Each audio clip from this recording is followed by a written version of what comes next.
So Python ഫ്രെയിം വർക്കിനകത്ത് first വരുന്നത് ഫ്ലാസ്ക് ആണ്. സോ ഫ്ലാസ്ക് എന്ന് പറയുന്നത് ആക്ച്വലി ലൈറ്റ് വെയ്റ്റ് മൈക്രോ ഫ്രെയിം വർക്കാണ്. മൈക്രോ ഫ്രെയിം വർക്ക് അതായത് ലൈറ്റ് വെർഷനാണ്.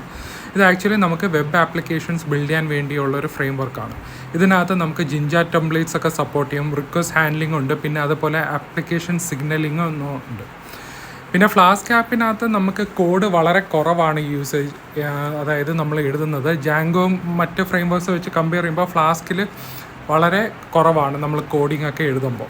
പിന്നെ ഇതിൻ്റെ അകത്ത് വരുന്ന ഫീച്ചേഴ്സ് എന്ന് പറഞ്ഞാൽ light weight and easy to use, high flexibility ആണ്, പിന്നെ build on top of the Python standard library, അങ്ങനെ കുറേ ഫീച്ചേഴ്സ് ഇതിനകത്ത് എഴുതിയിട്ടുണ്ട്. പിന്നെ നമ്മൾ ഏറ്റവും എന്ന് പറഞ്ഞാൽ നമ്മൾ കൂടുതൽ യൂസ് ചെയ്യുന്ന എക്സ്റ്റൻഷൻ പാക്കേജസ് യൂസ് ചെയ്യും, ലൈക്ക് ഫ്ലാസ്ക് റെസ്റ്റ്ഫുൾ.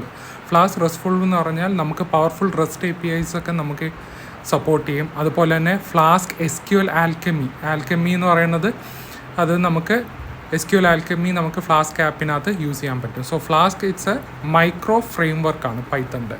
സോ ഇത് വളരെ ഒരു പോപ്പുലർ ഫ്രെയിം വർക്കാണ്.